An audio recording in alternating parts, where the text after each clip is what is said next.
We're going to talk about vitamin and mineral supplements. When I poll classes and ask them how many of them are taking vitamin or mineral supplements, I would say maybe half the class raises their hand. I think from talking to patients and students that the assumption is that vitamins and minerals supplements can serve as insurance for a poor diet, and that if you don't eat well, taking a multivitamin covers you in all areas, which isn't entirely true, which we'll talk about that. But they are a pretty fantastic invention. I mean, the fact that they could take and extract vitamin C out of some strawberries or an orange and concentrate it and put it into a bite-sized pill, it's pretty fantastic. It just isn't, turns out when you do that, it's not the same as eating the food itself, as eating the strawberry or the orange itself. So arguments for supplements: they can correct overt deficiencies. So if someone actually had scurvy, and I'm not sure I've ever seen it in my time, in my many years as a dietitian, it's just not something we see in the United States. We certainly see it in other parts of the world where people are malnourished. But if someone had scurvy or pellagra, a vitamin or mineral supplement could be prescribed like a drug to treat that disease, and it would be fantastically successful at fixing that disease, because scurvy is a deficiency of vitamin C. You give someone a vitamin C tablet for enough days in a row and they will be cured. So in that case, if someone truly has a deficiency, it's a pretty fantastic way to fix it. Supplements can also improve nutritional status.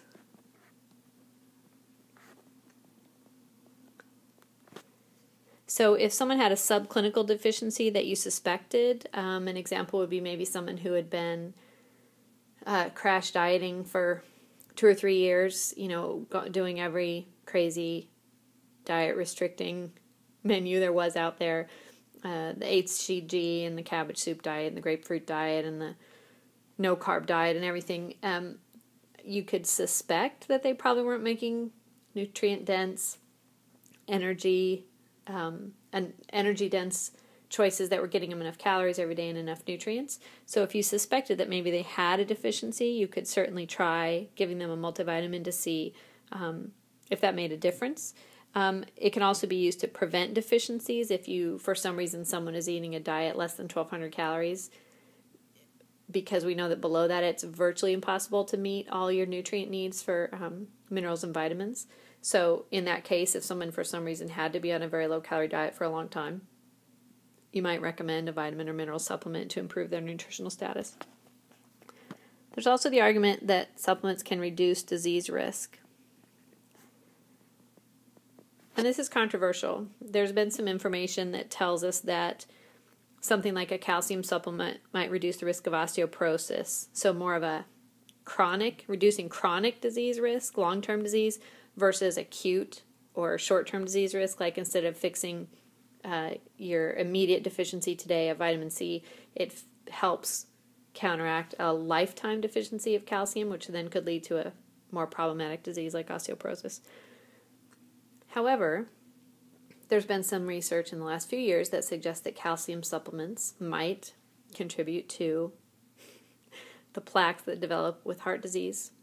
And really the research on supplements is very mixed, and so it's hard to say that without a doubt taking a supplement reduces your disease risk. However, they do seem to make sense when someone has increased nutritional needs or nutritional needs. So, for example, it's pretty standard in the United States for someone who gets pregnant to take a prenatal vitamin, because requirements for iron and folate and all kinds of things go up when a woman is pregnant, and it's not impossible, but it's difficult to meet those nutrient needs, increased nutrient needs, just by increasing 300 or 400 calories a day. If a woman has heavy periods and loses a lot of blood every month, an iron supplement might make sense to help with that because her needs are higher. And many times if babies are born prematurely, their nutrient needs are increased, and they'll give vitamins and minerals, generally not in a pill form, but in a liquid form, to newborns or preemies.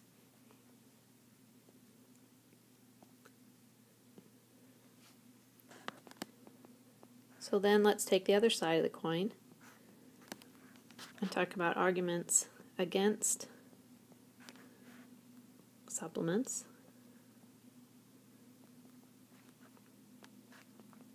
Toxicity would be the first concern. And if you remember reading in the chapters about vitamins and minerals, even though most of us assume that you can't get too much of a vitamin or mineral, it's not true. Too much vitamin C, especially in supplement form, they think can precipitate out in the kidneys and cause kidney stones. Too much vitamin A can cause birth defects if the mom is pregnant and she's taking vitamin A supplements. So there is such a thing as an upper limit on vitamins and minerals.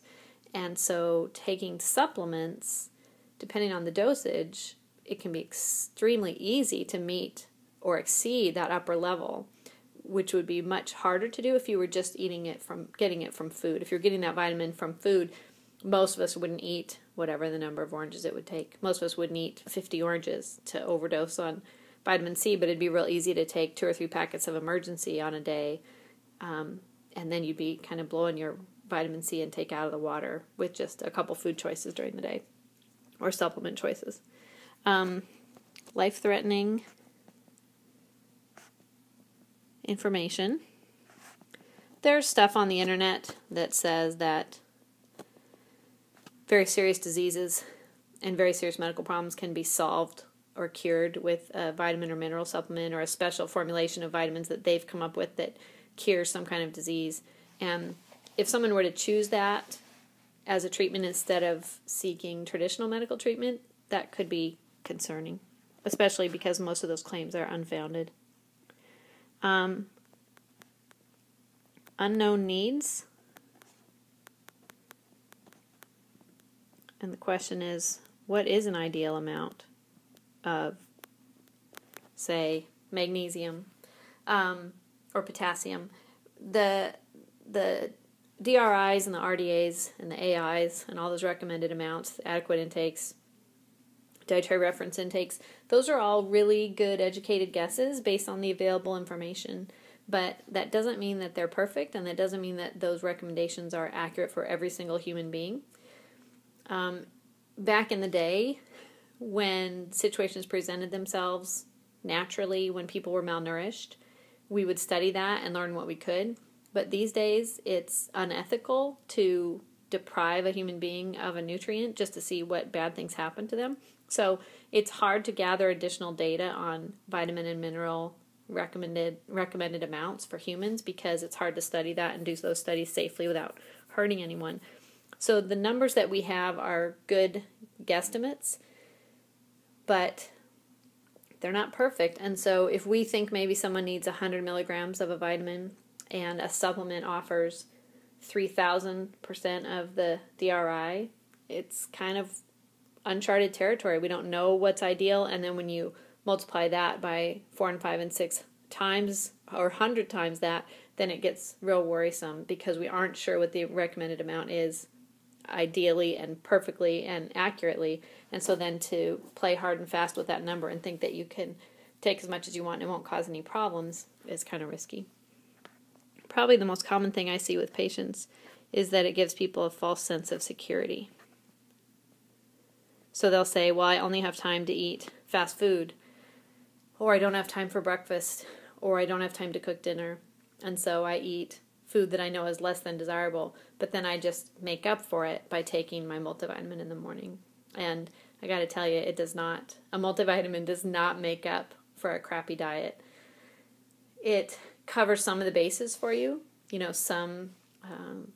if you're not getting enough folate or niacin or vitamin K, and you get that in your supplement, it's going to be helpful. But there are so many things in food besides vitamins and minerals. Remember, there's carbohydrates and fats and proteins, which means there's calories and there's fiber and there's phytochemicals and there's antioxidants and there's probably 100 things we haven't even identified yet. And so to just extract the vitamin from those foods and the mineral from those foods and put that in a pill, it's not a replacement for actually eating food. And I gotta say, I enjoy food. I think it's fantastic and I love eating. And so to think that I would substitute that with taking pills and bars and shakes that are supposed to just give me the vitamins and minerals I need, it's not as enjoyable of a prospect. And then there's the idea of bioavailability. That's supposed to be one word. I got kind of a space in there. And antagonistic actions. So your book talks about a few of these. There's some good ones, that vitamin C eaten at the same time as iron might increase the iron absorption. But there's other ones that are not so good. When certain minerals are eaten at the same time, the absorption of one is decreased because of the presence of the other one. So that would be something that we would call an antagonistic action. When those two nutrients are present together, one of them sort of gets the short end of the deal. And bioavailability, it deals with how much of that nutrient, that mineral, in your iron capsule is available, ends up being available to your body, how much of it actually gets absorbed. And there's lots of things that change this, the acid level in your stomach, and whether the vitamin mineral tablet is made with binders that might make it hard to digest, whether it was a chewable or a liquid vitamin, those generally have higher bioavailability. And so there's just lots of things to consider that sort of take the rosy glow off of supplements being a perfect solution to a terrible diet.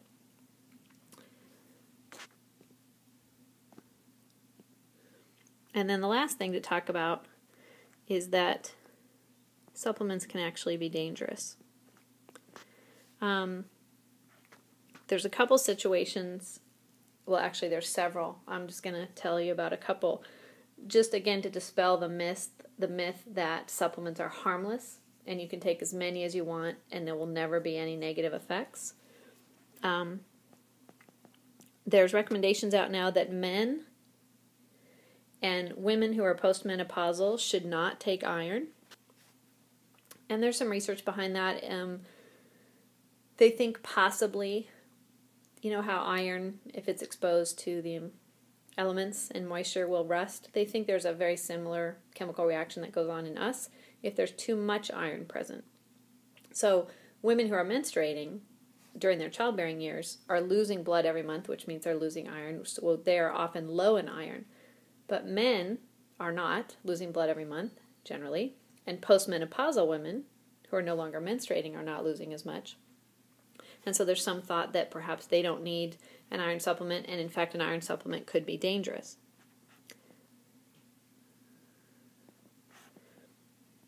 Beta-carotene is an orange pigment that's often found in fruits and veggies. And a lot of people that don't eat fruits and veggies figured, well, I know beta-carotene is good for me, so maybe I'll take it in a supplement form. And there was a famous study done a few years back where they took smokers and they gave half of the smokers beta-carotene supplements and the other half they did not. And then they followed them for many, many years to see who developed lung cancer and who did not.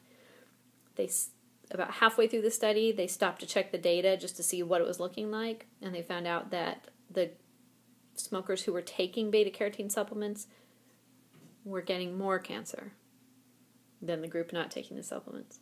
So, of course, they stopped the study because the study was causing harm. And that's another argument against supplements, that just because you extract something good, beta-carotene, out of a carrot, and you put it in a pill and give it to somebody, it's not the same. Because we do know that if you feed people carrots, they do not have an increased risk of cancer.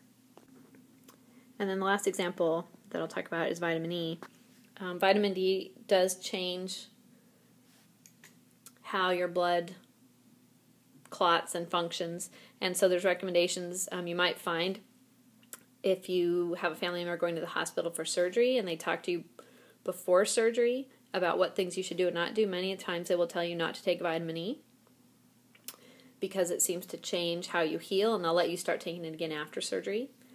And it's not a vitamin or a mineral supplement, but fish oil capsules can also can thin the blood, and so a lot of times doctors will tell you to stop taking your fish oil capsules before surgery because it could change your bleeding time, which is going to be fairly important when you're trying to heal a surgical wound. So just a summary, a few ideas to think about vitamin and mineral supplements, whether or not you need them, whether or not they're safe, whether or not the dosage is correct. Just stuff to think about.